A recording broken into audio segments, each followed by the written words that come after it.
Okay, let's welcome everyone to our class. I've been trying to look for a metaphor for the learning system, and each metaphor sort of talks about part of the system. Remember, the metaphor that I'm using in English is called a dynamic matrix, which probably means very little to anybody, but a matrix means a group of cases that are interrelated, and we call them nodes and links, and the question is, what is the relationship of those cases? And depending upon the relationship of those cases, then the dinim will fall. And that's the system that's being operated here. Even if we start out with the Pesukim that way, Meitav Kesef and Shavik Kesef, and the question of how does those three elements relate to each other is really the basis of our study, and that became more intricate when we entered into the level of the Gemara, because there we had four cases which were interacting. The Rabbeinu Tam brought them together, that little matrix. So we're going to have those four cases, those two Pesukim interacting, and they all have to come out with a coherent system of payment. Now, how that works, we see, is really a machlokus rishonim, and our job, when we went down to the next level of the tour in the Shulchan Aruch, is to see how that information was then quote unquote filtered and what conclusions came to. Because again, a Shulchan Aruch, the idea is not to talk about how you got the result, but to talk about the results themselves. So we saw that the Torah and the Shulchan Aruch wrote what they wrote, and there was a problem about which one of the Rishonim they were following, and that's where we're basically holding. But I just wanted to say that to give a name to the system of learning is something that the Ramchal also tried to do. And you're left with the metaphors, because since we're talking about a conceptual system of learning, so how are you going to explain that to someone except if you have a metaphor? So this is the Ramchal. Remember, in his introduction, Derek Tefunis, he said, "Biyo zeh hayam hagadol rachav yadayim." He called the Torah Yam Gadol Rachav Yadayim. Excuse me, not the Torah, but the Talmud, which is expressing the system of the Torah. Yeah. Ubios Hayam Gadol Rachav Yadayim Yam HaTalmud Orach Lefneinu. It's set up in front of us. Adire, here he goes with metaphors. Adire Mishaberet Pulpulav. Great is the breakers of the pilpul. Pilpul, again, a metaphor. What is pilpul?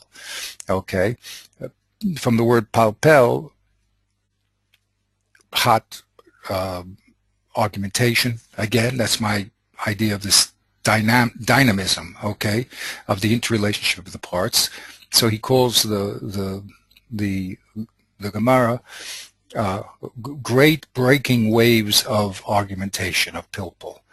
Vagale helichasav yalu shemayim b'yortomos, and the waves of these, when these breakers hit in the tremendous cross currents, produce waves, tsunamis that go all the way up to the shemayim and go all the way down to the depths of the universe. And their laws are brought forth, lifneihem levora, before us, to livareh ulabein amitel shaltara. All this whole process of dynamic currents crashing into each other all produce at the end a way to show the true Torah. In other words, the in-depth, accurate view what the Torah wants from us. And he calls this, very importantly, derech hakodesh shekoralo. Here's the Ramchal, who is a mikubal, right? And he's talking this method of Gemara. He calls it derech hakodesh. That's its name. It's a holy way. Well, then he continues that. Then he wanted to create a system that would mirror this tremendous dynamic activity, and that's why he wrote Derek Tefunos, and that would be the system that would be the prototype or the the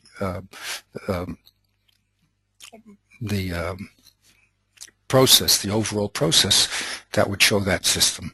So what we're trying to do here is to understand that system.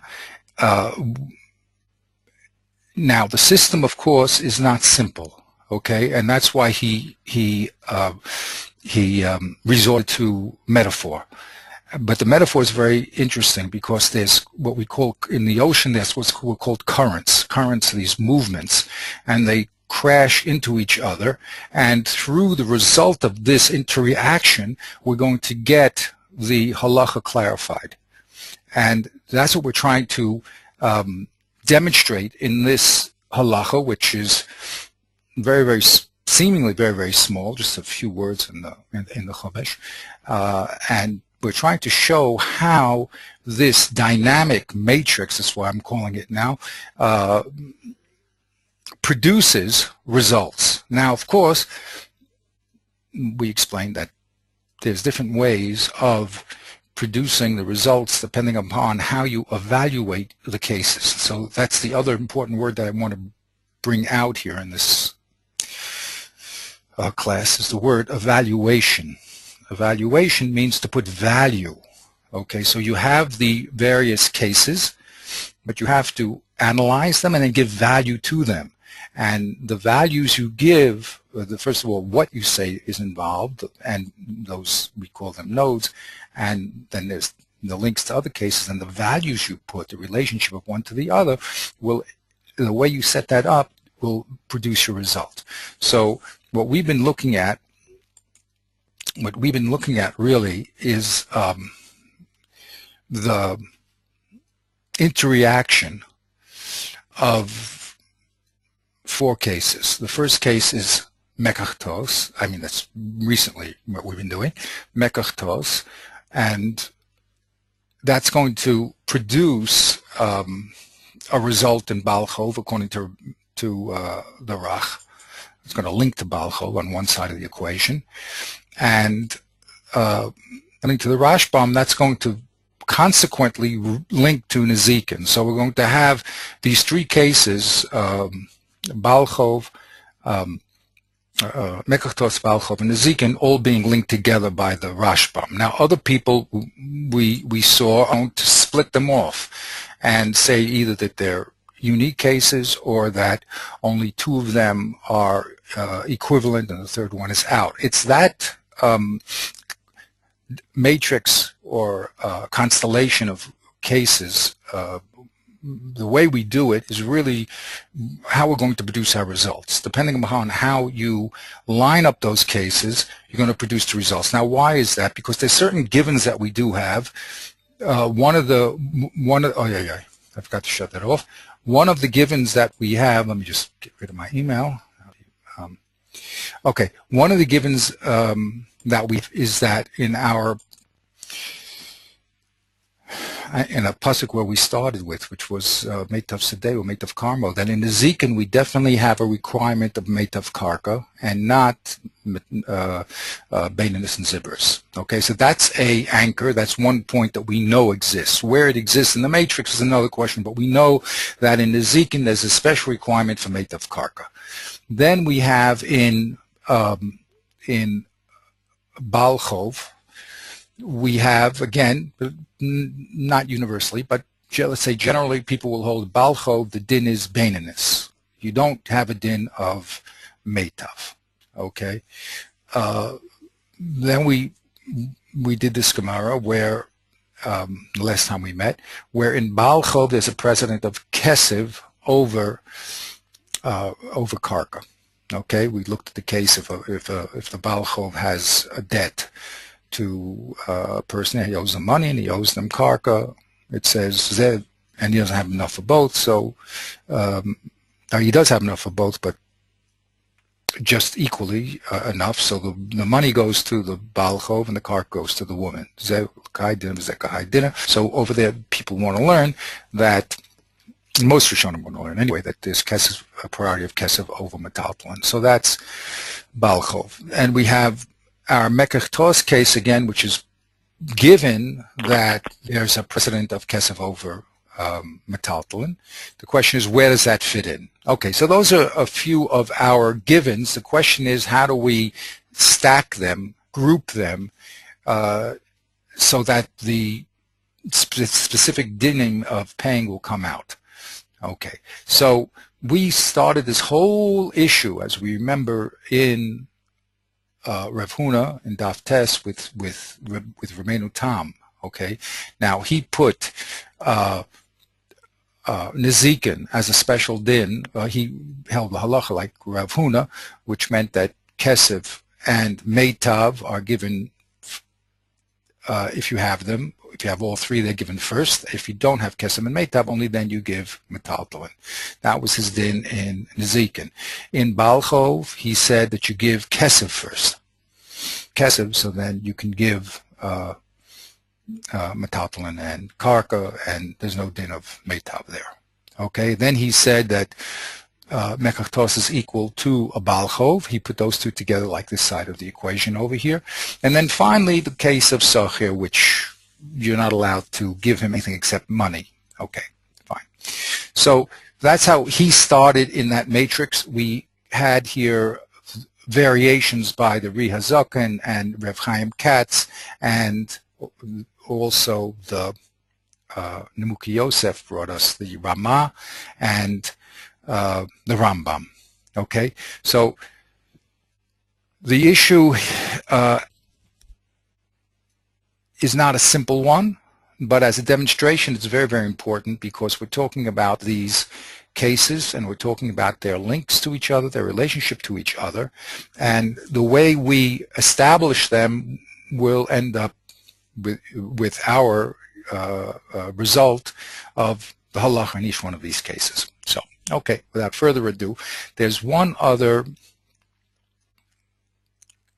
Gemara that we did not do. Now, where we got into this level and into this depth was really because of the Shach. Okay, he's the one that propelled us into the depth of this understanding by bringing a lot of these sources.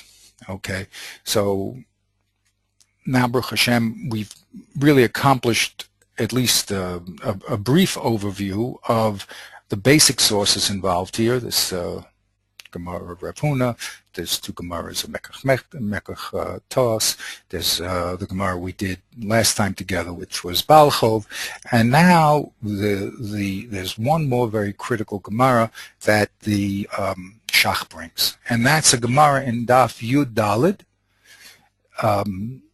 in Baba Kama. Okay, and here is a very critical Gemara for the Shach. He says that this is where the Rambam got his position, and he wants to learn this Gemara in a different way than, for instance, Rashi, to show the Rambam's position that when he said you collect from metaltal and techila, it means tafka. Okay, unlike other people that wanted to sidetrack the Rambam and to say he really was the Ra and the Rif, and he's not saying anything new. Remember, the Shach wanted to say no. He's saying something very, very new and dramatic, something that other people didn't say when they read the simple Peshat of the Gemara, and that is that metaltalin has a precedent over karka. Okay, that was the aim of the Shach, to learn the Rambam literally, and therefore he put together the Tur and the Shulchan Aruch and the Rambam all in one package, and he said the halacha is very simple. It's nothing to do with anyone's desire. If you have metaltalin and karka, you have to give metaltalin above karka, and that's shitas of Rambam, and anyone who tries to move that into other people's shitot is making a very fatal error. So the place where he sees that, I mean, he saw it clearly in the Nemuchi Yosef. Nemuchi Yosef did say that about the Rambam, that if you have metaltalin and karka, you have to give metaltalin first. The question is, with the Rambam will be, what about Kesef? And Bezrat Hashem will investigate that as we go along. But the place where the Shach finds proof for the sheets of the Rambam is in the Gemara in Yud Daled in Kedushin. So let's do that together. Once we have that, I believe we have all our basic sources, and then we're ready to go to the next level, really, which is the Vilna Gaon, and that's from 1700, 1800, 1900, all the way back, Bezat Hashem, to 1958, if we're lucky, with the Chazon Ish and Rev Reuven, and see what they have to say and how they handle this piece and what they say about it. And that's our aim, really. Okay, so let's now look at this last Gemara. It's very, very important. It's for the Shach, and it'll be forespoken about. Who's going to speak in later on. Every generation picks up with the generation before them left off. So the Shach is one of the central pieces that everyone is going to be talking about. And of course the Rambam, because he's going to be the centerpiece of the Halacha. So all the people that are involved in the Halacha, like the Chazon Ish and Rebbe Simmelz is involved in the Rambam. So that becomes a central focus of a lot of information. Baruch Hashem, we've done a lot of the groundwork to appreciate what they have to say. Okay, Rabbi Goldstein used to say anyone could go to a concert. A person who understands the music and the notes and how the different melodies interact is hearing a totally different concert than a little child that walks in and says, well, that sounds very nice. Okay, so the same thing that we have here, we're developing an ear, so to speak, for a deeper level and appreciation of what the Meforshim are doing, and then we're trying to clearly define what they do, and by understanding what they do, we'll understand our position in the Masorah, where do we fit in, and what we're supposed to be doing. Okay, so that's what it entails. Okay, so now let's go to this last Gemara, and I'd like you to read it. Okay, just find it here. Okay, sorry, I'm for these pages. I do have an index that I made, but I thought it would be easier just to flip to it. Let's see.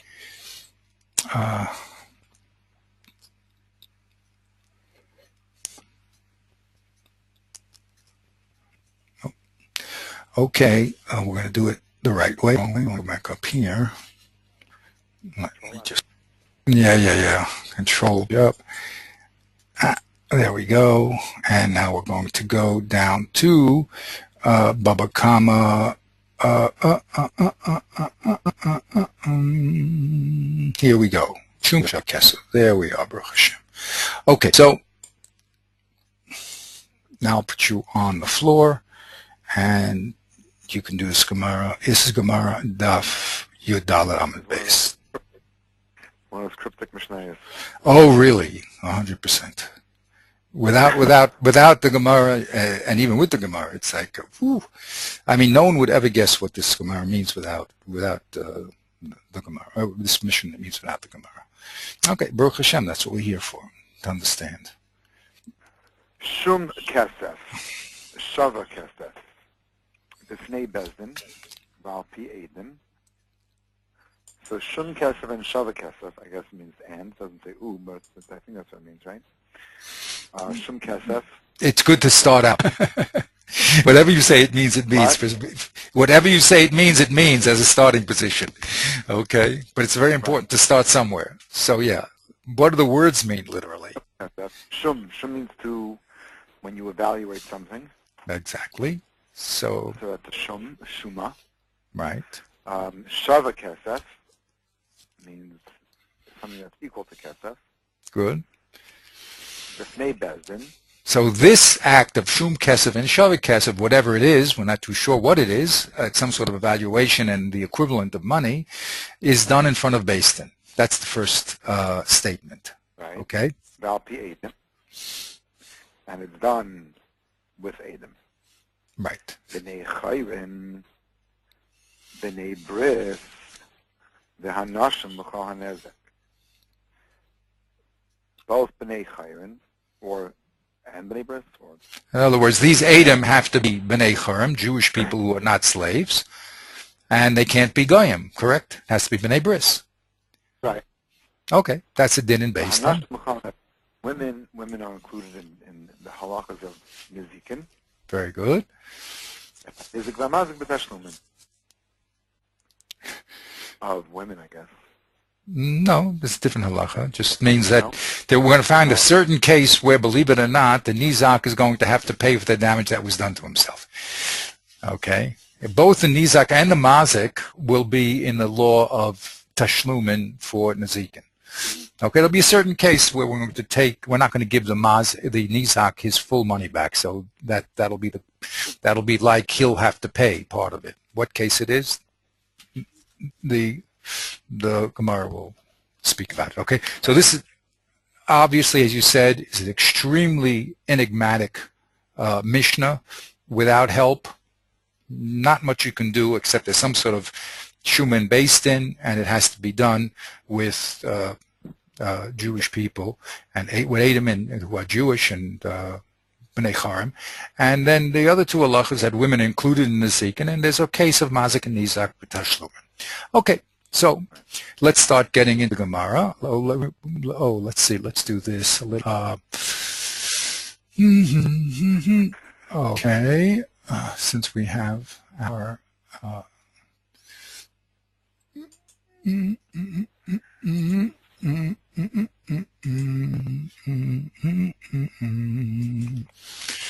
well, someday they will be doing this. I don't think it's going to come that fast, but you'll never know the way the iPads and iPods and all these things are going.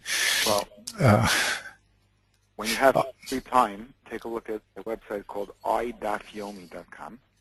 Yeah.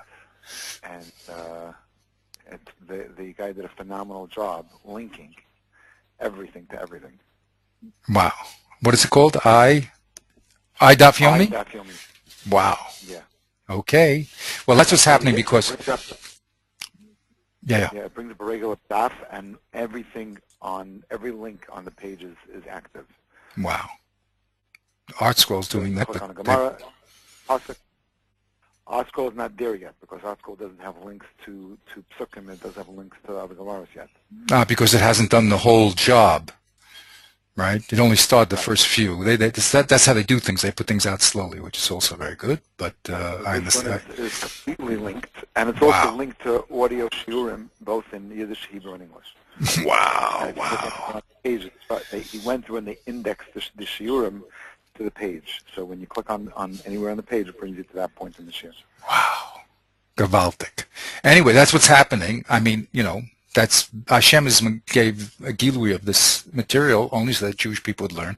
And our little plug in here is to show one slice of the system. That I don't believe anyone's done. Everyone's done. They're doing the large things by making all the links. But our aim here is to show one slice of the system and how it works. That's very, very important to demonstrate. And of course, it's not simple. It's not something that you can, click in an hour become a Talmud Chacham. But what it is doing, and that's why I really believe it's so important, is showing the levels of analysis and what the different people do. Of course, once you understand the system in one place, then you have to go to Shas and go to all those links, and the bigger you are, the more nodes and links and interrelationships you'll have, but at least you understand what you're doing. Whereas a lot of people get very easily confused, rightfully so, like if you read a Mishnah like this, and they give up very quickly. So we need to show the people, we have the guidebook on what the basic system is, and then save a mate. Okay, let's go here. What I wanted to do is just to bring these Rashis. Okay, so let's read Rashi also. Let's be complete here, at least understand what Rashi says. Shum kesef. Shum kesef. So it says in the Gemara says, "My shum kesef." What is I wanted. Did you see Rashi? Yeah, let's read Rashi. Let's read Rashi first. Shum kesef. Kula masnisim mefarish b'Gemara. First of all, Rashi is telling you, yes, this mission needs explanation. That's right. And the explanation will be found in the Gemara.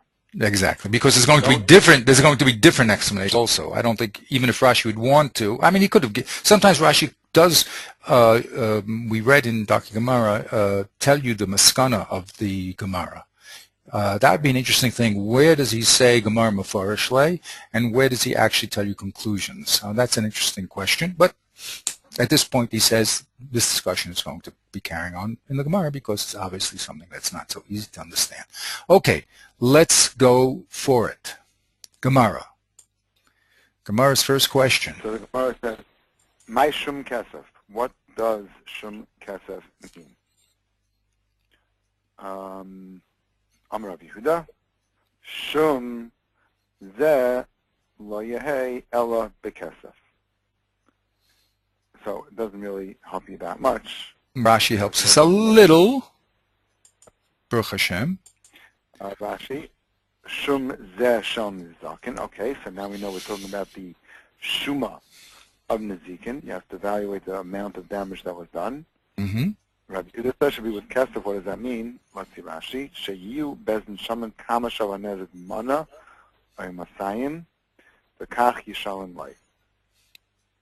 That you have to value how much the damage is. If the damage is 100 or 200, interesting, Rashi gives these examples, and that's how much the mazik needs to pay. Right. So it's very interesting halacha. I'm not going to talk so much, say some, but there's very interesting things here. Just again, very briefly, when you buy or sell something, so there's always everything is everything is up front, right? There's an agreement of the lokeach and the mocher and what the object is and how much they want to spend. Okay, but here it's very interesting that the person, the nizak, right, did not want to lose his cow, and the masik, of course, didn't want to destroy it. And now the question is, well, how much actual damage was done? Okay, it's not like there's an agreement. When you buy and sell, within a certain limitation, there's an agreement of what price should be. But here, when damage happens, is it the Beis Din has to, it's called a assessment, right? The Beis Din has to come in and give an assessment of damage. Okay, so that's what the Torah says, and we're going to learn a little more about that assessment now. Okay, so that's the shuma of Nezikin has to be done, and it also has to be done lo yeh ela b'kesev. Lo yeh ela b'kesev. That's another important thing. So very good. What would be the other choice? Yeah. What would you think? That, in other words, you would think that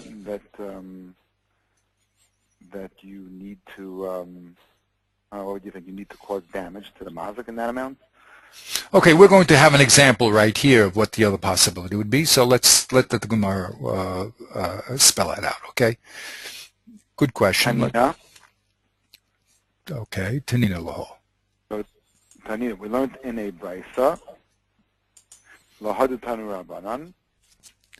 Oh, that's you. Tanina lahadutanu Rabbanan. That's interesting. That's how you made the nikud here. Tanina. I learned the Tanina laho. We have learned this already, but it could be Tanina laho de Tana Rabbanan. Okay, that's interesting where to put the comma. That's very important. You just said we'll look at articles sometime, but okay. But we'll see how people translate. It doesn't matter. But the important thing is that the shuma has to be done in kesef. We learned in the brisa. So let's read this brisa. You're right. I think you're right. Tanina lahad. I'm looking at the article. Tanina lahad Tana Rabbanan. That we learned. Yeah. Learned this in we learned in a Mishnah that actually I think we have taught this of what Rebbe Yehuda has just taught us. Rav Yehuda was in Amara, which just taught us. Actually, we learned in a brisa. Okay, it's very interesting. I was doing another Gemara where they said that the reason why don't they just bring the brisa? Why need Rebbe Yehuda? And that's to say that what Rebbe Yehuda said is conclusive. That's what it said over there in this other Gemara that I was doing. Okay, why don't they just bring the brisa? Why need Rebbe Yehuda for? He's an Amara. But okay, anyway, maybe he translated this. So in Parasha Zika Talis, the Talis is Zika Para. Yes. The Para damage the Talis, and the Talis damage the Para. Mm-hmm. Ein Aimim Teitze Para B'Talis, the Talis of Para. Ella Shamin Oisa B'Damin.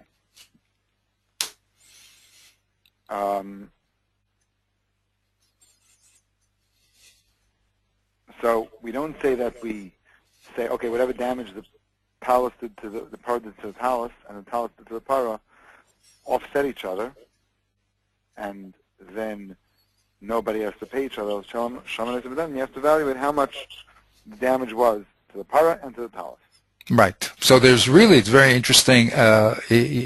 We can't just say, okay, let's call it even, or, take my cow, which is worth more than a talis, or whatever you want to say, just estimate. Rashi will help us out.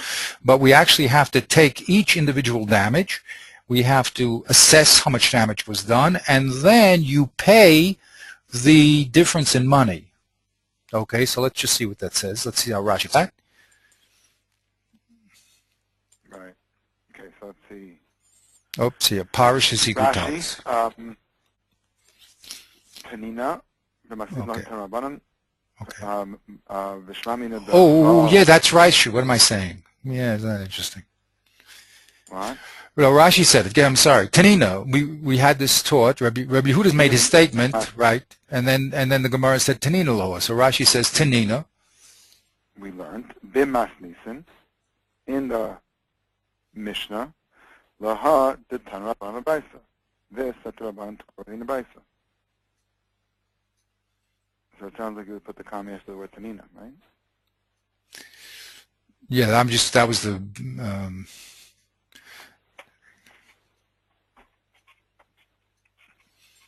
Tanina Bimas Nisan Laha. Tanina Bimas Nisan Laha the Tanu Rabbanan Bebraisa. That's why for some reason I always read it, but maybe you read it the other way. Yeah. Bimas Nisan Laha.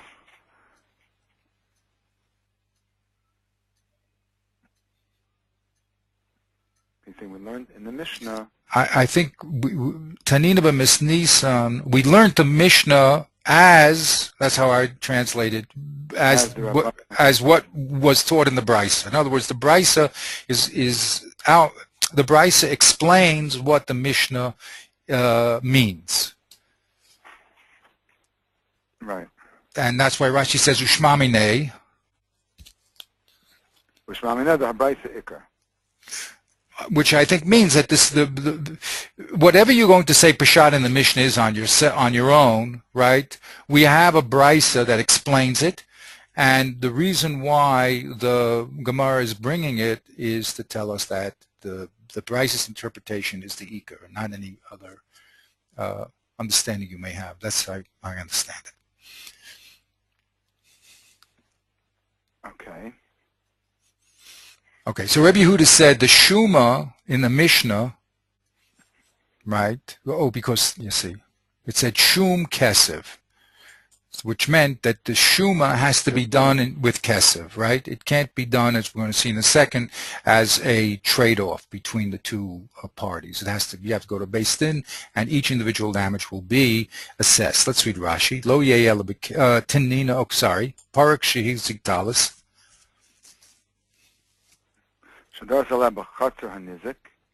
Okay, because a chatzar and nizik is the only time the only time regal is chayiv is in Rishus Yachid, correct? It's patur Rishus Rabbim. So that's why Rashi has to say that Ruvain's cow trampled on Shimon's talis that was in Shimon's property, and therefore Ruvain owes money to Shimon for the talis, right? Yeah, the talis is zika and I think this is simultaneously or another, it so happens that Shimon's talis happened to also be in Rishus Rabbim, and it damaged Ruvain's cow. So each one of them did to each other a damage, correct? Ruvain damaged the talis of Shimon, and Shimon damaged the cow of Ruvain. Two separate instances, but that's what happened. Okay?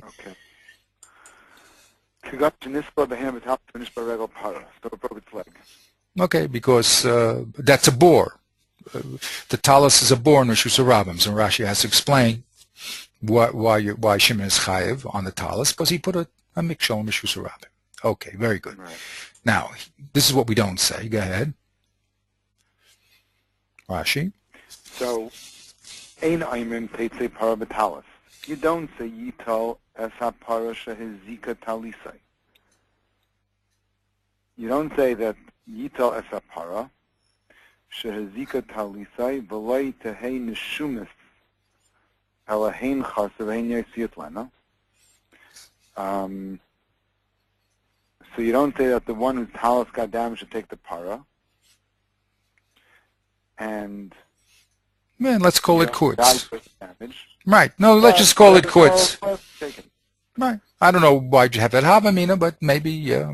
But in other words, it has to be the Torah requires a legal assessment and based in. You just can't say, okay, take the cow and for the damage I did to your dollars.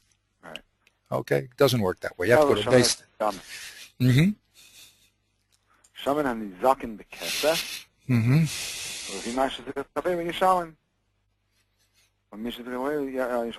Okay, so that's Okay. that's Yeah. Okay, good. So that's the first no. So that's what it means, shum kesef. It means that Nezikin has to be assessed in Beis Din. And you just can't say, okay, take my cow for what I damaged your talis. No, you have to go to Beis Din and do a assessment. Okay, fine. Now we have the second statement that said that's the shum kesef. The shuma has to be done in Beis Din. And then now the second thing it says shava kesef. Well, another enigmatic phrase. So let's see what the Gemara says about shava kesef.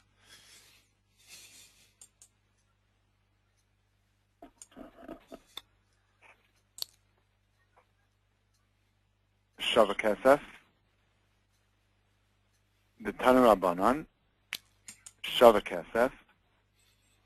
Malami Shem Bezin is Kakin El and Chasim Shiesh Lam Achrayis. Avo in Kadam Nizik.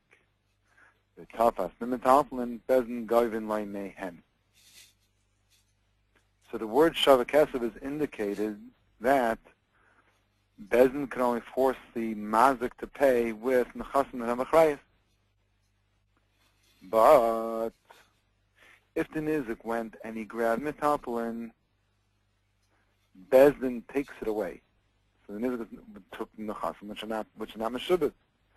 So they get taken away. No, it doesn't say it. It says Govin Lo Mehen. They actually collect. They actually collect from the metaltalin that the Nizak took from the Mazik.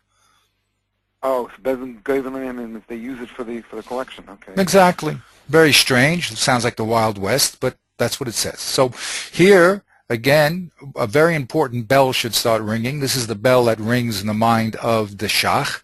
Here we have the words, based in Niskaken, says the Shach, right? Right. You know, he has his Google search program. He sees all of Shas clearly in his mind. And he says, look, you know, the Rambam said these very special words, ain't based in Niskaken. And where did he get it from? Here's the source. Bing, bing, bing. Right? So now we just have to understand what it means. Okay, so what does it mean? So there's two types of nechasin, property the person has. One that has achrayas and one that doesn't have achrayas. What is this achrayas? So normally, what is it? Normally, when we talk about nechasin sheyesh lam achrayas, it's land. What does it mean achrayas? If someone owes someone money and that money then is attached or to the land, we call it a lien in English, right? Now, if Reuven goes and sells the land and he has no money to pay back his loan, then the person, the malva can go to the person that Reuven sold the land to and collect his loan from the land. Right. Okay, then that's the unusual quality of land, that it's mishubad, correct? Good. That's why we have to have title clearance in the land and make sure that there's no things attached to it. Very good. So here's a very interesting phrase that in the Brisa that says this word shava kesef is talking about land. Now, we never really thought that shava kesef was talking about land, right? Shava kesef seems to be a generic name for anything that has value. Right. Yet this Brisa is saying no, and the term shava kesef means land, right? And not only that, the Beis Din can only collect from the mazik if the mazik has land, right? Even if he has metaltalin, they cannot collect from it. But you know something?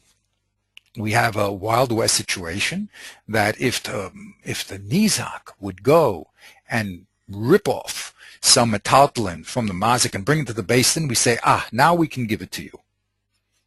Right. So a very strange din here. We must admit there's two dinim here, that first of all they can only collect if the mazik has karka, and two, if the nizak rips off some metaltalin from the mazik, then we can collect for the nizak. So, very strange.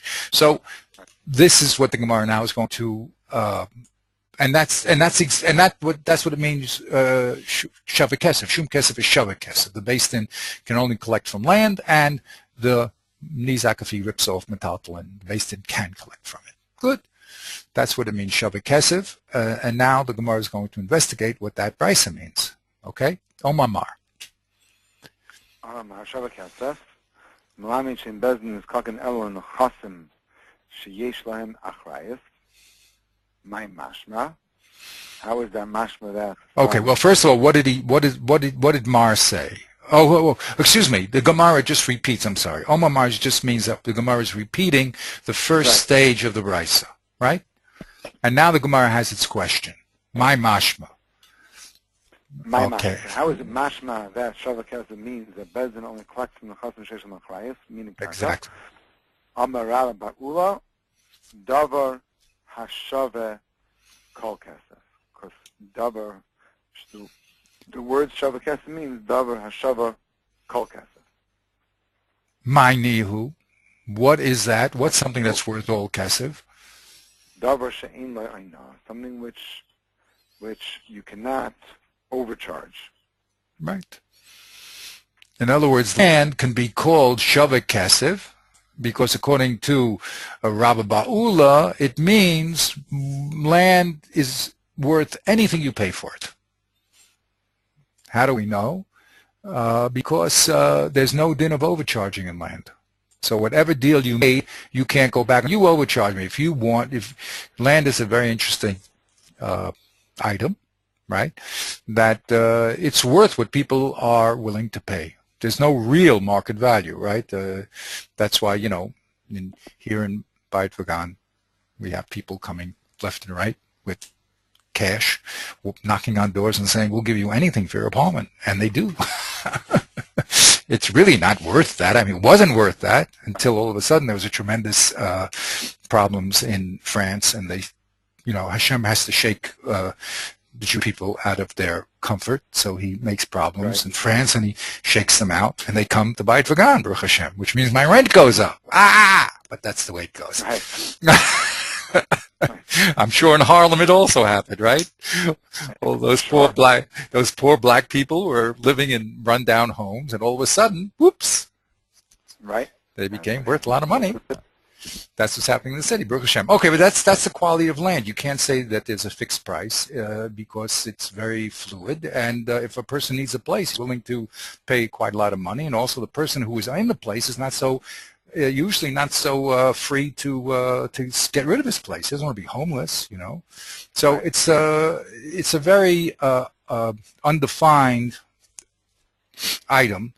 I mean, it is defined. There is something called a general value of property, but if the mocher doesn't want to, if the mocher doesn't want to sell, and the lokeach offers him a lot of money, and then he says, "Okay, I'll do it." So you can't say that's ono. That's not the market price. Well, money doesn't have ono. So that's why Rabbi Ba'ula says that. We know that when it said Shavah Kesef was talking about land, because land has the quality of lo hano. It's worth all the money you can ever pay for it. So the Gemara has a kasha. Can't. That's what about? What's the kasha?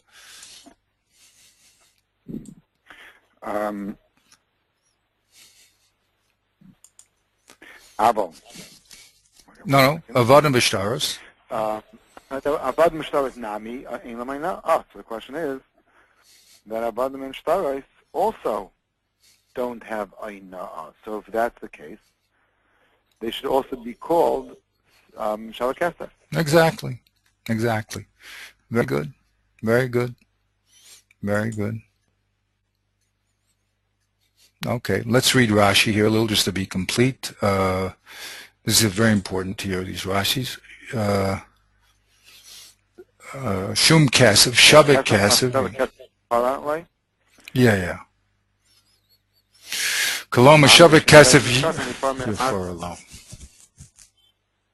What? No, I was just reading it myself. Koloma, by the way, always means that Rashi is giving a perish dachuk. So you always have to ask yourself, why is it dachuk? But I don't know. Maybe it's dachuk to say that's what Shavak Kesef means, but I don't know. We have to think about that. But anyway, next. Melamed Shein based in the Skakin. Melamed Shein based in the Skakin, we put in a mazik el in kain, yesh le karka. Dahin Shavak Kesef, the masnisin, will come for Shemai mashma. Okay. Now this is very important because the Shach will argue about this Rashi. Okay. The Rashi says clearly, what does the Shavak Kesef mean in our Mishnah? That the Beis Din can only collect if the mazik has karka. If he has no karka, the Beis Din cannot collect. That's how Rashi learns. Correct? Right. Good. Yep. Now, so they say, first of all, they said, how do you know that Shavak Kesef means land? Because it's worth all the Kesef. Rashi. Yeah,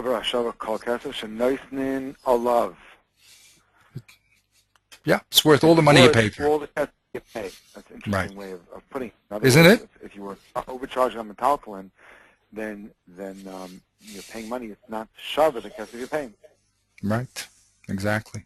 That's why you can claim Mekach Tos, right? Right. Ukapayoch Mainihu de Ein Lahanayna. Michael Kesef the comment the Ein Lahanayna.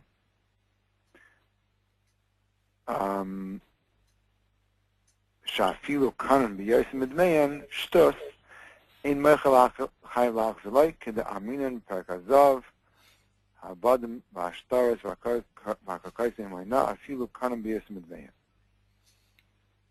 Okay, so they say, what did you mean by it's worth all kesef? Oh, you mean that it doesn't have ona? So now that's going to get us into problems because, as you just said, shtaris and avodim don't have ona either. Rashi just spells it out. Might as well just read Rashi. Okay. Shtaris and machshtaris chavera in yachal lekeach l'tzvayim imenu. Right. There's no ano with shtaris. Okay. Right. And I know davar hanikna bekesef. Beloy Meshicha, the karka nikna bekesef parakam the kedushin. I know is something which you could acquire with kesef. Why is there a period there? I don't know. There should be like a comma. Oh no, davar hanikna b'kesef below Mashiach's car. Oh, below Mashiach. Beloy Meshicha. And he's going back and he's explaining that karka is that category, which is kind of with kesef. Metaltalin, you need to do kind of with meshicha. But karka, you can do kind of with kesef. I don't get it, but if you get it, I mean, I understand what he's saying, but I don't get the import so much. Oh no, is a davar nikne b'kesef below meshicha. You can only get a no, I think, with things that are acquired with money and not with meshicha. The karka nichnas v'kesef? No, I don't understand. I don't understand what he's saying. I know davar nikna v'kesef.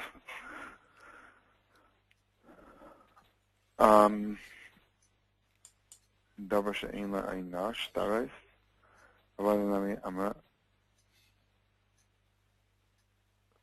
What's the Rashi going on? We're in the. Yes, I was just looking myself. Yeah.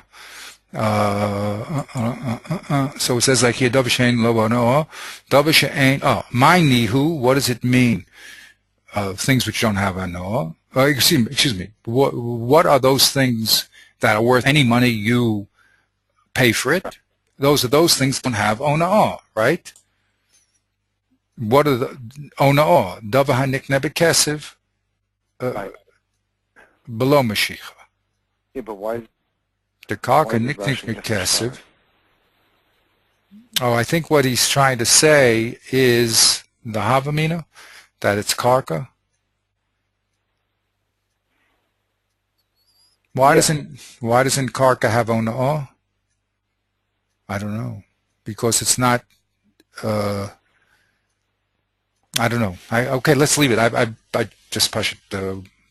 For our intents and purposes, not so important, but it's just interesting. I don't know. We'll have to look up what that Rashi means a little. Okay. So anyway, they knock out this possibility by saying it's no good because avodim nami nikne bekesef. Oh, he has different gears, so we have avodim shtar nami niknes, but nami ein lahem na. Oh, he has different gears than we have. That's maybe part of the problem. Okay, avodim nami niknes bekesef. The ketana begdushin shtar the niknes bekesef lo is parish. So Rashi doesn't know where it was written. I don't know, but he just said. Okay, this is problematic. Let's go on. Okay, we have to look at it. But anyway, because it's going to be rejected. Anyway, you can't say Shavak Kesef means Karka because it doesn't have Ona Or, because the Vodam and Stars also have Ona Or. Exactly all the details. Don't understand so much. Okay. Ela Omar Rabba Ba'ula, he gives another possibility. Oh, maybe that's what's going on. Right? Yeah, so let's go to the second. What? What? The Rashi, Evan Nami Nikesef is Gemara later. Oh. No, it's Avad this. Is Gemara later on. Oh, 1 second. Let's slowly. Yeah. Let's go slowly. Link to Rashi so that you have linked to Yeah. Okay, that'll be the next. In the next 100 years that I live, we'll do that one. Okay. First we said my mashna. Omer Rabbi Dava Hashava Kol Kesev Ma'iniu Dava She'emano. Right. So we ask Akasha Avodim Ishtar Snami Emano. So that can't be the reason why we say Shava Kesev means Karka. Right. Very good. So now, okay, good. Shava Kesef, something which is Nikne Bekesef, still thinking that it's going to be Karka. Right. Which is a hard Havamina. So the Gemara says this is where the Rashi's going on, right? Well, we'll see. Wait a minute. Avodim and Shtar Soil is Nikne Bekesef, right? And that's what this Rashi is. Avodim Nami Nikne Bekesef, right? Right. Shtar is the Niknes Bekesef, lowest version. Okay. But he knows Avodim, and I understand what the Rashi means over here. Avodim, he knows that in Niknes Bekesef, right? Because in Kedushin Yudalit it says, but Shtar is the Niknes Bekesef. There he doesn't know where it says. He never saw that Shtar is the Niknes Bekesef. He saw that the Avodim are Niknes Bekesef, but not Stars. That's the Rashi. You with me? Yep. Oh, good. Fine. Okay. Very good. So, good. That's what we think. We think that we thought it meant things which are Kona Bekesiv. And what's Kona Bekesiv? That's land. We said, come on. Avodim and Stars are also Kona Bekesiv. Ella, and here's the important point. This is the conclusion now of the Gemara. Okay. Ella, Omer Avad. Ella, Omer Avashi. Shava Kesef v'loy Kesef. V'hani kulu Kesef ninhu. Shava Kesef is what you pay with, and not Kesef. And all of these are Kesef. Meaning what? Avadim, Shtaris, and Karka are all Kesef? Yes. But we're going to see in one second. We'll read Rashi. Land is the only thing that's called Shava Kesef. Metaltalin is called Kesef. All metaltalin is called kesef, but land is not called kesef. Land is called shaveh kesef. It's worth kesef, but it's not called kesef itself. But all metaltalin is called kesef. And Rashi is going to bring this is where Reb Papa comes in. We're going to learn. We see in a second Reb Yeshua, right? That let's read Rashi. I don't have to talk so much here. Here's Rashi. Rashi shaveh kesef. Okay, so when it said Shum Kesef for Shaveh Kesef, okay, Shaveh Kesef means Karkos. Why? B'hachi mashma. Shaveh Kesef Yishalim. The loy Kesef Atzmai. He has to pay Shaveh Kesef and not Kesef itself. Right, meaning Karka and not real Kesef. Hani kuru metal from avad mishtaris Kesef ninu the matil amtuyinu mi masa masa umiz davnu. Ooh, famous words. Right.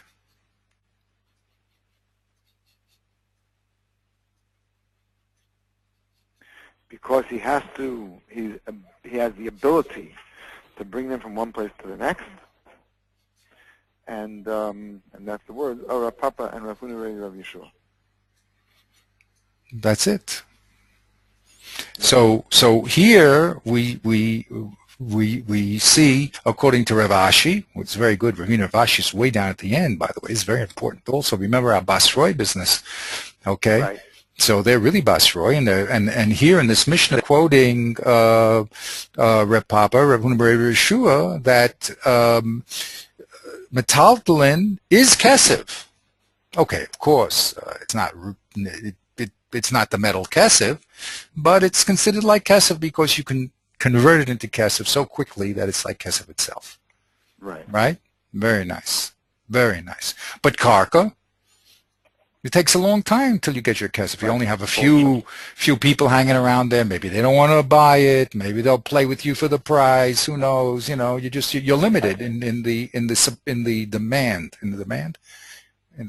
Right, in the demand. You only have a few guys around there. Okay, very nice. So we see here that according to Rav Ashi, this Mishnah that says Shavik Kesef means karka, and karka is called Shavik Kesef. It has the value of money, but it's not money itself, whereas metaltalin and Kesef are, and that's what the Brisa says, that the Beis Din can only collect from Shavik Kesef, meaning land. Okay? Right. Okay, now we're going to get more excited. Now that we know that Shavik Kesef, well, now we know that Shavik Kesef means karka. How do we read the Mishnah? So Shavik Kesef is b'fnei Beis Din. The first law is that you have to do shuma in Beis Din in monetary terms, right? That's the first law in the Mishnah, correct? The second law in the Mishnah is that the Beis Din can only collect from the mazik Shavik Kesef, which means land. The Beis Din has no ability to collect from anything except land. Right? And the Brisa taught us, let's just be very clear about that, the Brisa taught us not only can the Beis Din only collect if mazik has land, but another din, however, if the nizak runs and rips away the metaltalin of the mazik, then the Beis Din does let him collect from it. Okay, so we, of course, going to do a lot of explanation of that one, but that's what we're learning here. Okay, it's very good. So let's go here. Now we're going to get really exciting because all our important players are coming into this Gemara. Look at this. Okay. Ramile, Rabbi Yehuda Bar Chanina, Rav Huna Bar Yeshua.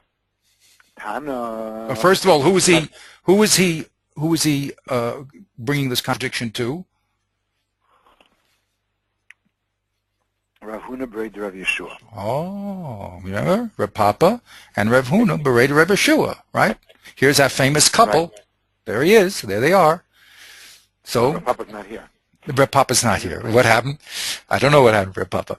But at least his chaver is here. Right. Okay. And Rabbi Yehuda Bar Chanina is asking a question. And what's the question? Go ahead. Tana Shavik Kesef. Melamed in Beis Din.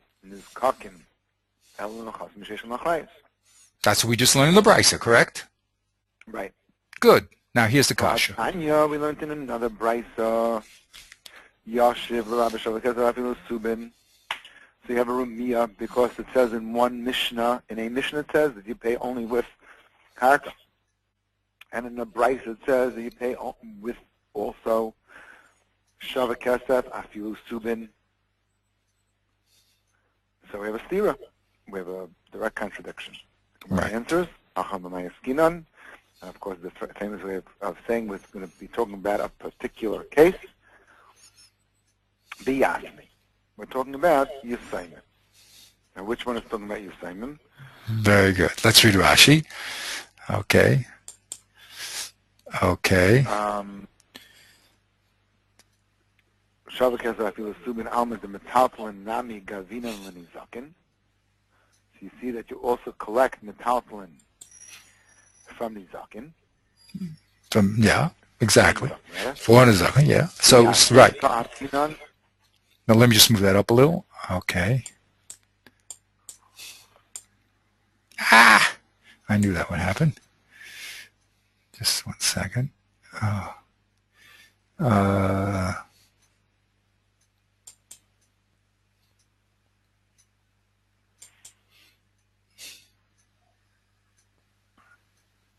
Okay. Yeah. Biasme. Okay. Biasmi ka'amrinan. Okay, so ka'amrin is an interesting word, actually. Ka'amrinan means we are saying. Right. In other words, and this is a classical kimta, as you said, right? Right. Now we have to know which case was biasme. Okay. Rashi will spell it out.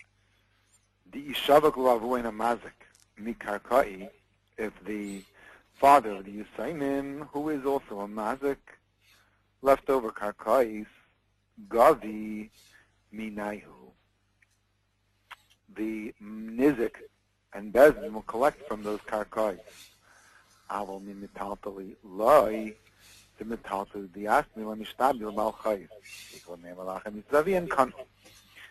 So we're discussing, really, it turns out that instead of discussing a din in mazik and nizik, we're discussing a din in mazik with regard to Yisainim collecting from the estate of a deceased mazik. And the question is, what is considered meshubad to the mazik in the estate? So the Mishnah is telling you it's only karka and not metaltalin, because metaltalin, even though it may have existed in the estate of the mazik prior to the mazik dying, but we don't have any proof of it, and the Yisainim could claim that they acquired the metaltalin post-mortem. Therefore, Bezdin cannot collect the metaltalin from the Yisainim. Very nice. Excellent. Okay, so we made a classic akimta in our Mishnah when it says shava kesiv. We're not talking about a general rule that the Beis Din can only collect from karka. It's talking about from the Yisomim. The Beis Din only has the power to collect for the Yisomim from karka, because the karka has a shibud and the metaltalin doesn't have a shibud, and the Yisomim can claim, no, that karka was gotten afterwards. Okay, there's other reasons why, but they're in other places, but we won't get into that. Okay, so the Gemara now continues. The Gemara has a kasha.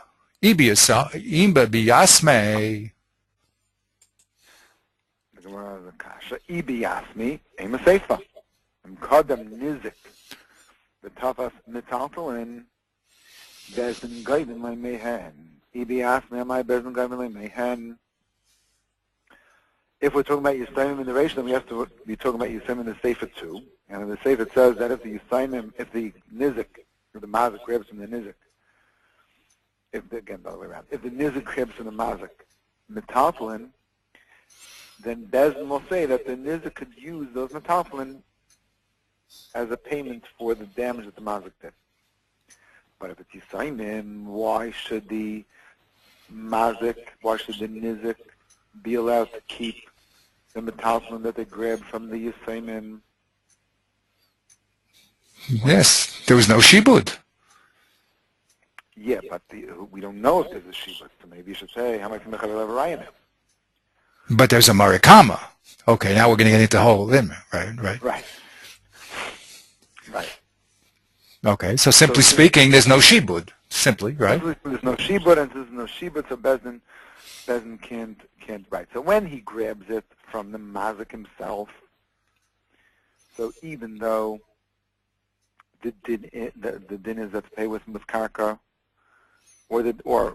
now we know that the din is really that the din is to pay with everything, right? There was a yeah. Well, let's go slowly.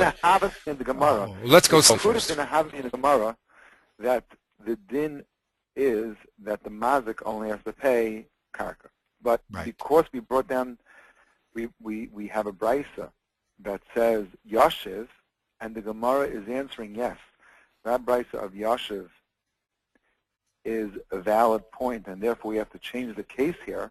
That means we're agreeing that we understand that, of course, every mazik could pay with metaltalin or pay with karka, and that again goes back to the whole sugya of preferences.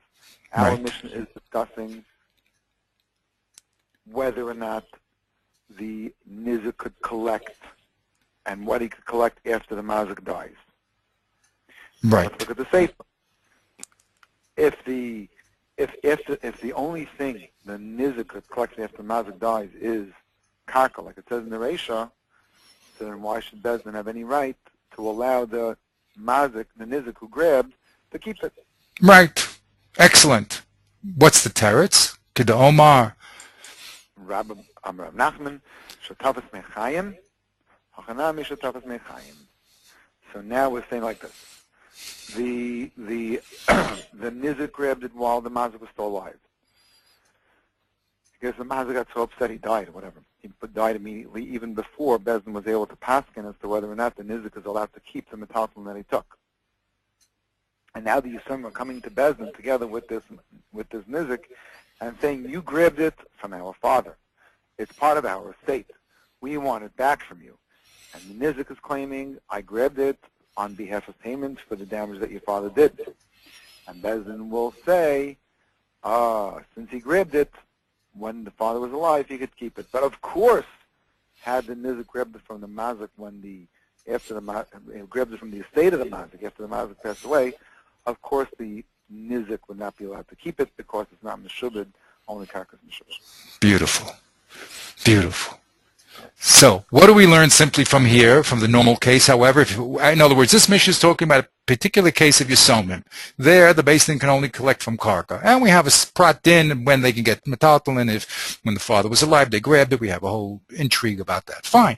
But what about in a normal case when you're not talking about Yisomim? What would be the din? What could the Beis Din collect from? So then Beis Din could collect from everything. Exactly. Just like we learned in the Rush, in the Rif, in the Rashi, Reb Papa, Reb Shuish, Reb Shur, and Reb Huna, right? Means that there's no preference. You can collect whatever you want. And not like Reb Huna. Right. Right? Right.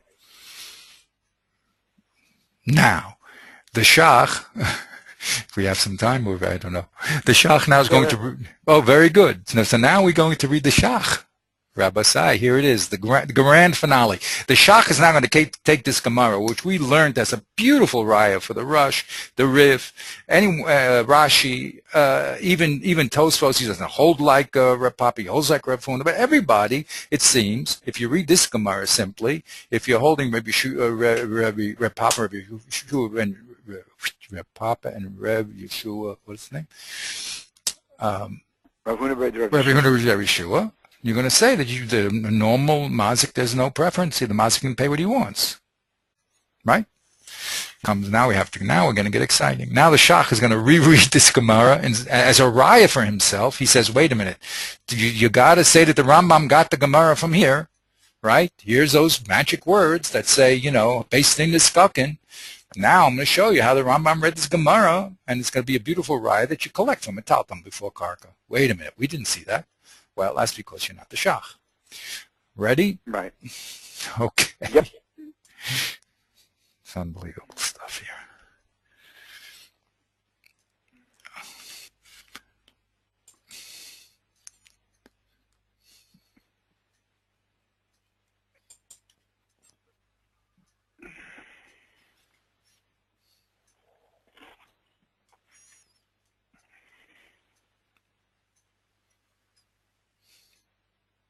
Here's the Shach.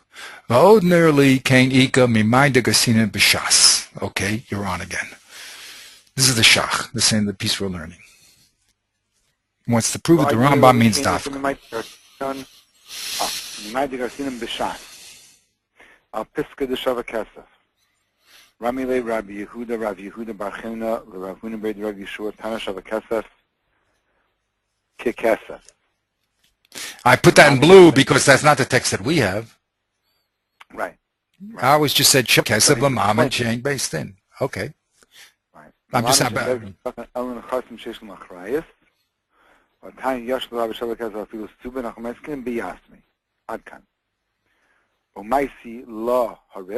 Ooh, one second. You see, wow. You got to know that whenever an extra word is put in here, we used to say in the old country, Mickey Finn. I mean, this is a placement of a word. If it's not in the text, why did he do that? Okay, I just want to make that an observation. It's very important. Our text just means that the shavik kesef that we're talking about is land. That's all our Mishnah says. Why does he say Tana shavik kesef kekesef? The Mishnah didn't say shavik kesef. I mean, the Brisa didn't say shavik kesef kekesef. But he wants to make an equivalent between whatever the shavik kesef is going to be. It's going to be equal to kesef. Right? That's what he wants to do, the shach. But that's a move here. I don't know. How did he do that?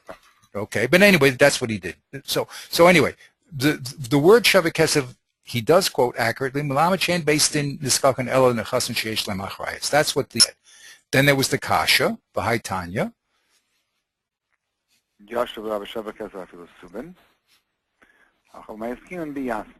that was the teretz. 3 moves of the Gemara, right?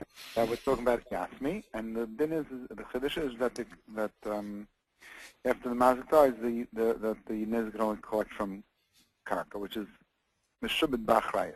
Right. Continue in the shah. And the Rif brings this memra. Okay. Alma, the meikara sakadaitacha, the bezdin is kakan lakaka. Right. This is what we pointed out.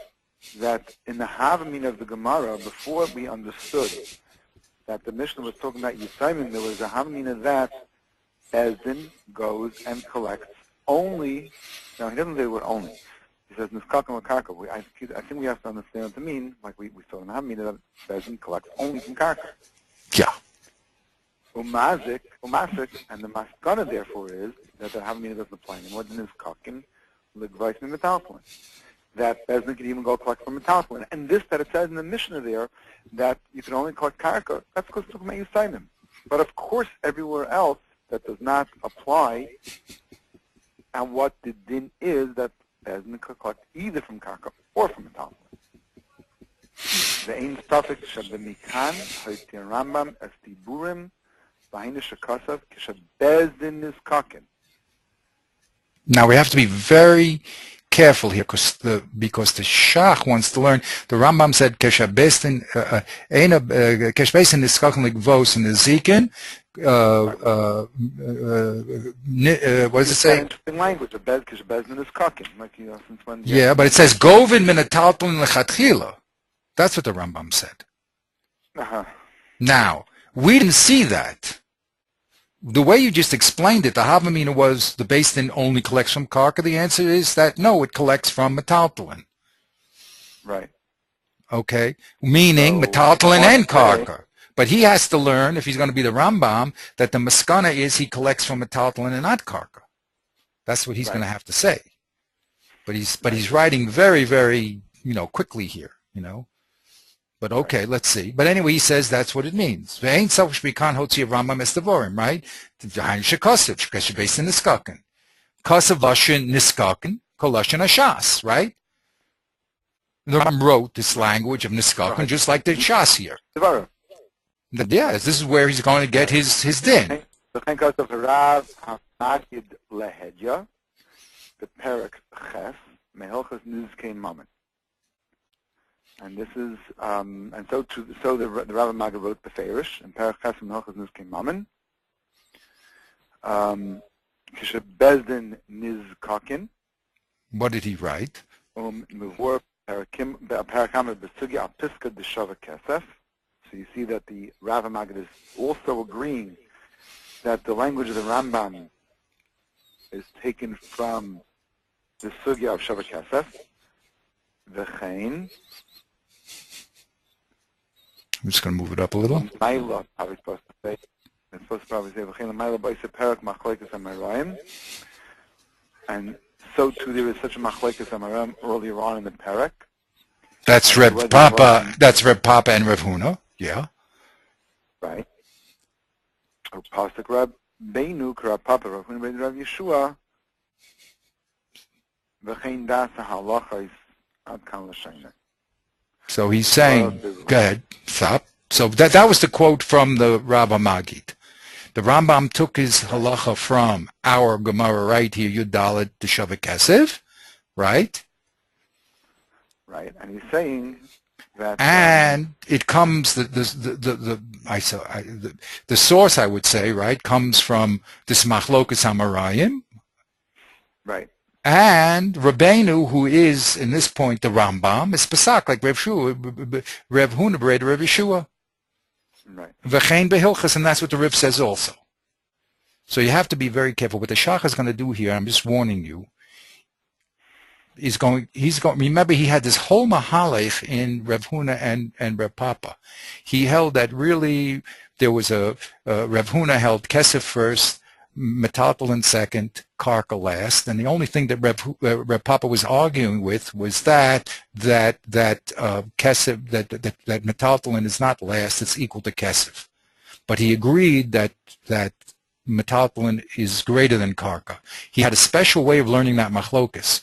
So when he says, oh, I have the Maggid Mishnah that says that the halacha is like Reb Papa, right, and therefore the Maggid Mishnah is for me, that's because he put in already his whole peshat in the Gemara and the machlokus from Reb Papa Reb Huna, and then says the Maggid Mishnah is like him. You know what I mean? But that's only, you know what I'm saying? It's true, in other words, it's true that the Maggid Mishnah is saying that the Rambam got this Lashon is skoken from Yud Dalet. It's also true that the halacha is like Reb Papa, Reb Huna B'Rei Reb Shua. Those things are true. The question is, what did Reb Papa, Reb Huna B'Rei Reb Shua hold? So the way we were learning with the Rush and the Rif, they held, and as we learned the Gemara in Yud Dalet, that you can give what you want is the mazik, right? Right. But the way that the Shach learned Reb Papa was that, no, you can give kesef or metaltalin, and only if you don't have, then you give meitav. It's on the bottom of the scale. And Rev Huna says, no, you have to give kesef first, and then metaltalin, and then finally karka. Okay? So we'll go through all that again very slowly, but I just want to warn you here that what he did was a top-level move to say that, oh, I have a Maggid Mishnah here that says the Rambam took it from Yud Dalet and that the halacha is like Reb Papa. Then he took his interpretation of that machlokus and he said, you see, the Maggid Mishnah is for me. You understand? Right. But that's not true because other people will learn the Maggid Mishnah is just simply like we've been learning. So, Udevarim Barurim, he says. V'leika l'meiman, that's important. He's going to give now let's see what he say. Don't tell me to learn the Gemara. It's going to get all involved in the what? Lamema? Yeah, not so. Again, it's your time considerations. Time? Okay, no. It's up to you. It's not that difficult. I just a matter of time. Not how long is it? I'm just trying to see how long it's going to take us to go through this.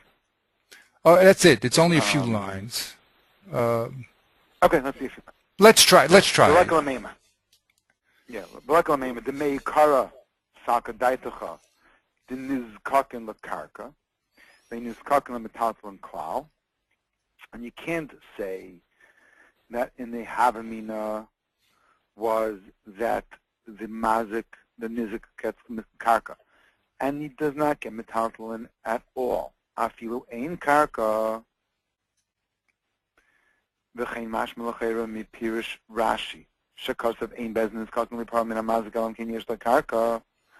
So he's saying even it sounds like Rashi has such a havamina, or it's mashma from Rashi, that you would collect only if he had karka, but if he had metaltalin, you don't collect at all. Right, that's how we learned Rashi. That's what Rashi says, it seems, in black and white. Right? And if that would be the case, when you answer here, and you say that our Gemara is talking about Yisayim, now Mishnah is talking about Yisayim, Yesh Laimar, Tibidida, Tibididei, Ki Sheyesh Metaltali Levad, Chayev Litein Loi, Aval Inachinam Yesh Metaltali Vikakai, Habrei Rabiat Hamazik.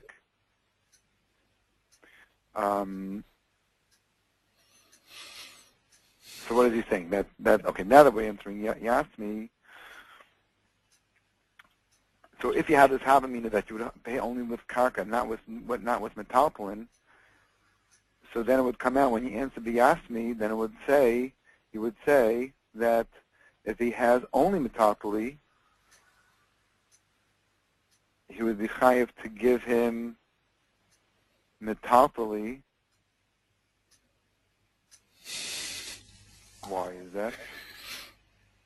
I'm missing something. I think I'm No, again, what happens is I think I understand it, and then we go over it again, and all of a sudden it also fell out of my head. right. 1 second. No, the question is whether sometimes did I go down the wrong street here? In other words, is there the lekala mema? Okay. What's the lekala mema is exactly how we were learning. The havamina, what the Beis Din only collects if the mazik has karka, right? Okay, so you cannot say to me karka sakadas the nizak kakin the karka means kakin the talon klal afilu in karka. That can't be the havamina. That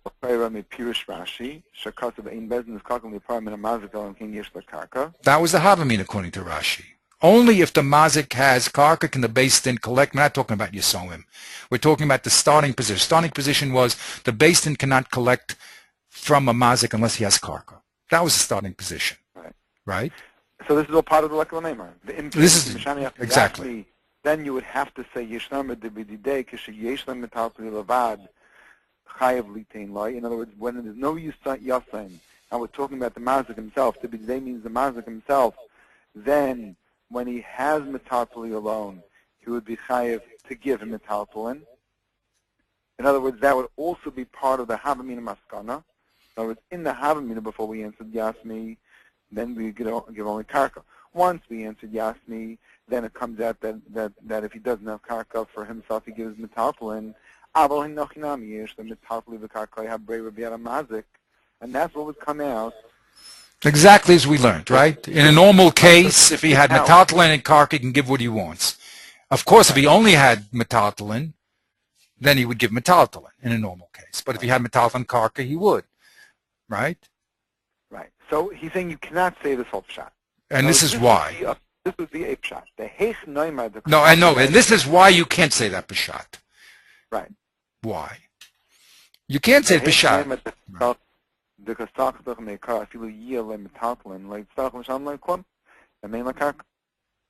How could you think that if somebody has metalpulin but has no karka, that he doesn't have to pay anything?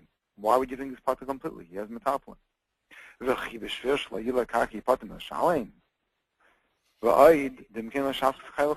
everybody will just sell the karka, transfer it over to metalpulin, and they won't have to pay anything. He says, oh, no, he's saying a different reason. A different pshat. I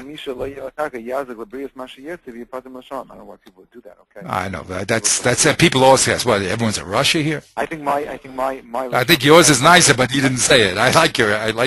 Right. But it could be that it goes on the time of you sell it. Who knows what? Anyway, Bekitzer, that's what he says. People are going to argue in this far. But okay, he says you can't say if he has metalpulin, he doesn't give it because he doesn't have karka. And only when he has karka, he pays. If he doesn't have karka, he doesn't pay, even if he has metalpulin. And this is because lo shafkes kol beria, either your reason or his reason, it says, because the guys will just then, there'll be no what's that called? No reason not to damage people. There will be a problem in society, a societal problem. A societal problem. Yeah. Va'od, there's another raya you can't say that. Rav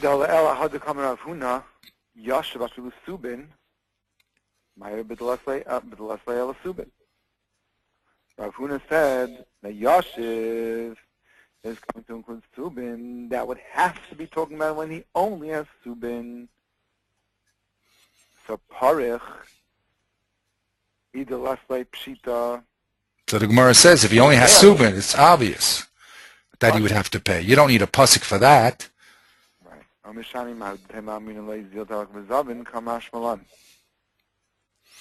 Alma de eina al das kal kshein rak subin. The kshein rak subin. Al yitzarach l'shalom lo subin. Right. You can't think that. You can't, because the Gemara said it's a svar peshuta that if a person only had subin, he would have to pay. So we had to say the havamina was, maybe we'd have to cash it into cash. But still, you can never tell me a svara, and then kamashma not, but you can never tell me a svara that if a person only has subin, you wouldn't collect from him. Like you want to say. You want to say the havamina the Gemara was, only if he has karka, you can collect from him. But if the mazik has metalpulin, you can't collect. Says, what do you mean the mazik has karka, you can't collect? The Gemara said it's obvious you have to collect from karka. If he's a case, he only had karka, of course you have to collect from whatever he has if he doesn't have anything else. So he wants to say to the havamina, go ahead, elavadai, Okay. So Now he's going to tell. Now he's. the Havamina is to make Karas over the business custom look like a karka bal karka shalmazik. The Shavakesavain of karka. The Havamina was that Bezdin could forcefully collect only from karka, because Shavakesavain was karka. Umasik, and after the Gemara says Yasmi, and says that this mission is talking about Yisayim, the Bezdin is karka look like a metalman bal karka shalmazik. So the Hamin was Bezdin could collect forcefully only from Karka, and the Masana is Bezdin could collect forcefully from Metaltalin also. The Diktati hate to the Zu, the Parish B'Yacham Achim is Bernanti She'yev Shel Parish Ki in Kamesha Kastapti, and Rav Pidech Gadol Achein Ha'ikr Kamesha Kastapti, the decade that he's pretty self-confident. Exactly. But the only question is, how does this get to be? Now, here's this Gemara. Now, how does this get to be the Rambam? The Rambam said, "Ein niskaken ella." The Beis Din is only niskaken to collect from karka lechatchila. How is that now the miskan of this Gemara? The way you said it, the Beis Din can collect from either. Not that he doesn't want to say that. His whole idea is to bring a raya that the Rambam holds. Dafka you collect for the Beis Din, you can collect from, or does collect from metaltalin before karka. That's what he's supposed to be. That's supposed to be his conclusion, right? Right.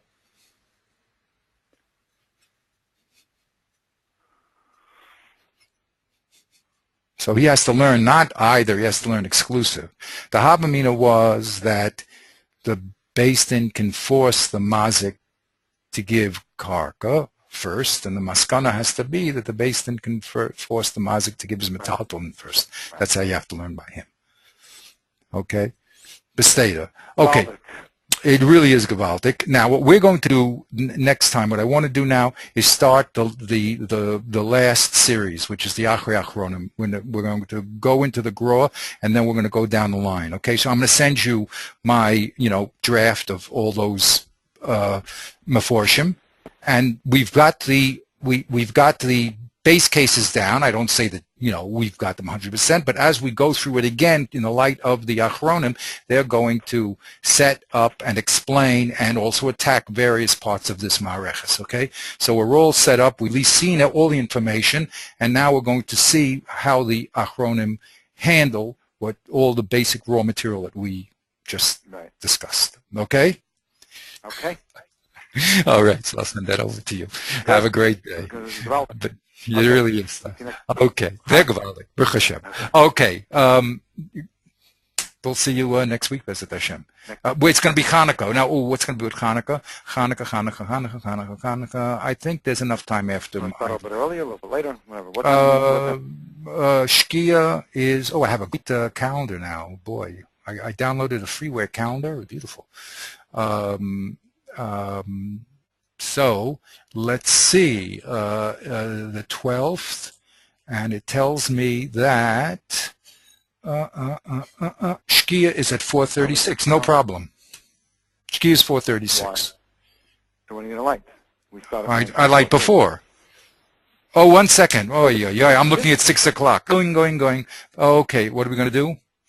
Either we'll do later or earlier, or I don't later. know. We usually light 20 minutes after Shkia? Yeah. Or no, before Shkia. Don't we light before? No, you light after Shkia. You light 15 minutes after Shkia. 15 after. Okay. Maybe in Eretz Yisrael you do last. In Eretz Yisrael, I think we do. Okay, yeah. All right. So Shkia is at 4:36. Shkia is at 4:36. So that's 5 o'clock. 5 o'clock. So we could start at, normally start at 4:30. We could start at 5, okay? 5. I'll start at 10. Okay, fine. Okay? Very good. Good.